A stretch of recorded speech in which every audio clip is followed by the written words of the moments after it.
Second C and D point பாத்தீங்கன்னா person carrying on non specified profession profit from such profession or business exceeds 1,20,000 in case of individual and HUF of 2,50,000 or total sales or turnover of the gross receipts of the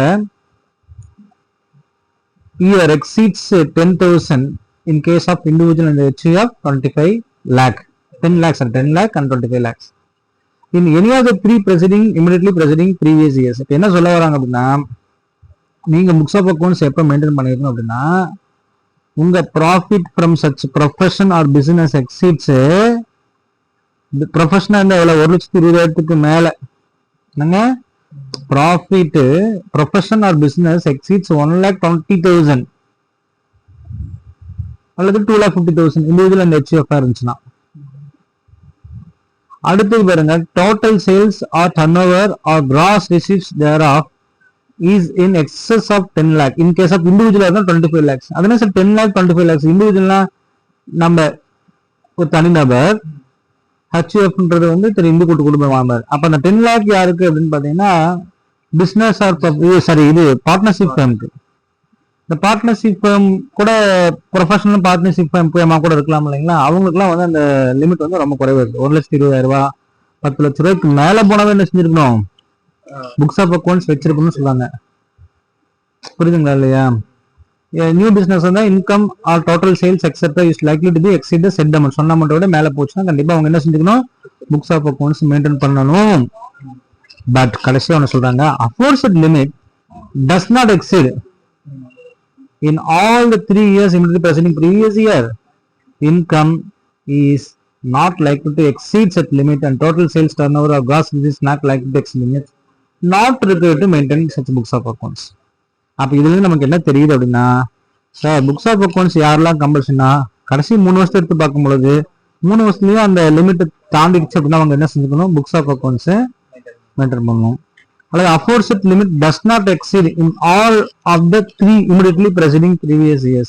3 வருஷத்துலயும் அந்த லிமிட்டுக்கு கீழே தான் இருக்கிறாங்க அப்படின்னா அவங்க books of accounts வச்சிருக்க வேண்டிய அவசியம் இல்லை அப்படின்னா ஒரு முக்கியமான விஷயம். அப்ப ப்ரொஃபஷனுக்கும் நான் ப்ரொஃபஷனுக்கும் அவங்க விளக்க சொல்லிட்டாங்க, பிசினஸுக்கும் நான் பிசினஸுக்கும் விளக்க சொல்லிட்டாங்க. அடுத்துல வந்து person carrying on specified profession, person carrying on non specified profession. அப்ப ஸ்பெசிஃபைடு ப்ரொஃபஷன் இருக்கக்கூடியவங்களா இங்க சொல்லிட்டாங்க யார் யாருன்னு. லீகல்னா இந்த லாயர்ஸ் ஆடிட்டர்ஸ் அவங்க கூட வந்துருவாங்க. Medical doctors engineers architectural professions are professions of accountancy அதான் வந்து auditor CA and CS. Technical consultancy இப்போ டெக்னிக்கல் பர்சன்ஸ்லாம் அதுக்குள்ள வந்துடுறாங்க. Interior decorators, information technology, company secretary and authorised representatives, film artist இவங்களாம் இதுல வந்துடுறாங்க. ஸ்பெசிஃபைடு ப்ரொஃபஷன்ஸ்குள்ள வந்துடுறாங்க. அவங்களுக்கு 1,50,000 மேல போச்சுன்னா கண்டிப்பா புக்ஸ் ஆஃப் அக்கௌண்ட்ஸ் மெயின்டைன் பண்ணணும். ஆனா அவங்க லாஸ்ட் 3 இயர்ஸ் எடுத்து பாக்குறோம் 3 இயர்ஸ்ல என்ன செஞ்சிருக்கணும் எக்ஸீட் ஆகிருக்கணும் அப்படின்னு ஒரு கண்டிஷன் சொல்றாங்க. நான் ஸ்பெசிஃபிக் பிசினஸ்க்கு வந்து அந்த கண்டிஷன் இல்லை. 1,20,000 மேல போச்சுனாவே என்ன செஞ்சுக்கணும் அவங்க புக்ஸ் ஆஃப் அக்கௌண்ட்ஸ் மெயின்டைன் பண்ணணும். அதே இந்த இண்டிவிஜுவல் அண்ட் HUF இருந்தா 2,50,000 இருக்கணும். அல்லது பிசினஸ் பண்றவங்களா இருந்தா 10,000 25,000 10 lakh 25 lakhs என்ற கான்செப்ட்ல வந்துடுறாங்க. It's very very very important. இது தெரிஞ்சதால நீங்க வந்து புக்ஸ் ஆஃப் அக்கௌண்ட்ஸ் எங்க செக்ஷன் 44 எங்க அப்ளை ஆகுதுன்னு நீங்க தெரிஞ்சுக்கலாம். இப்போ 6Fன்றது தெரிஞ்சாச்சு. 6Fனா என்னங்க புக்ஸ் ஆஃப் அக்கௌண்ட்ஸ் மெயின்டைன் பண்றது. ஏன்னா புக்ஸ் ஆஃப் அக்கௌண்ட்ஸ் வந்து அதே நான் சொல்லியாச்சு. எஸ் நெக்ஸ்ட் வந்து செக்ஷன் சரி எத்தனை வருஷம் இந்த புக்ஸ் ஆஃப் அக்கௌண்ட்ஸ் மெயின்டைன் பண்ணணும் அப்படின்னு கேட்டீங்கன்னா என்னங்க 6 years நீங்க preservation of books of accounts is very important. அப்ப பாத்தீங்கன்னா period for which books of accounts is to be maintained the books of accounts and other documents shall be kept. என்னங்க எத்தனை நாள் வச்சிருக்கணும் அப்படின்னு கேட்டீங்கன்னா ரொம்ப ரொம்ப இம்பார்ட்டன்டானது. ஸோ அவங்க கண்டிப்பா அது என்ன செஞ்சிருக்கணும் புக்ஸ் ஆஃப் அக்கௌண்ட்ஸ் வச்சிருக்கணும் அப்படின்னா the books of accounts and other documents shall be kept and maintained for 6 years from the end of relevant assessment year. என்னங்க 6 years. ஸோ ஒரு அசஸ்மெண்ட் இயர் எப்போ முடியுதுன்னா 31st 3/2025 முடிஞ்சிருச்சு. இல்லைங்களா? இது எதுக்குடைய அசஸ்மெண்ட் இயரா இருக்கும்?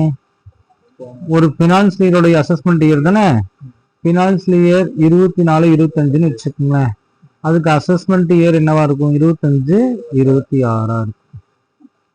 அவன் என்ன சொல்றான்? From the end of relevant assessment years. அப்ப இந்த அசஸ்மெண்ட் இயர் முடிஞ்சுச்சுன்னா அப்ப இதுதான். அப்ப 24, 25, அப்ப 25, 26 முடிஞ்சு. அவன் சொல்றான் the books of accounts and other documents shall be kept and maintained for period of 6 years from the end of relevant assessment. அப்ப ஃபினான்சியல் இயர் 24, 25க்கு இது முடிஞ்சு 6 வருஷம் என்ன செஞ்சுக்கணும்? 6 இயர்ஸ் நீங்க என்ன செஞ்சுக்கணும்? அப்ப 6 வருஷம்னா என்னங்க? 26, 27, 27, 28, 28, 29, 29, 30, 30, 31, 31, 1, 2, 3, 4, 5, 6, 31, 32 வரைக்கும் நீங்க என்ன செஞ்சுக்கணும்? புக்ஸ் ஆஃப் அக்கௌண்ட்ஸை ப்ராப்பரா நீங்க மெயின்டைன் பண்ணி இருக்கணும். Penalty.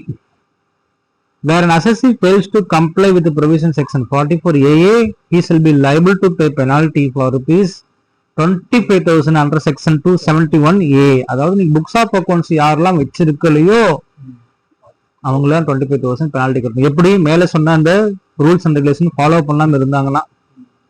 As per 2 subsection 12A, books or accounts includes ledgers, cash ledgers, day book, cash books, accounts books and other books were kept in the written form or in electronic form or in digital form or as printout of data stored in such electronic form or in digital form or in floppy disk tape or any other electromagnetic data storage device.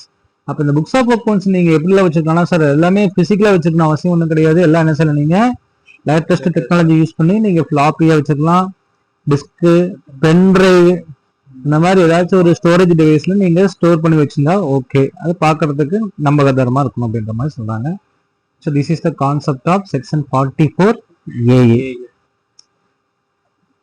ஓகேங்களா? அடுத்தது இதை cut பண்ணிட்டு 40B போயிடலாம்.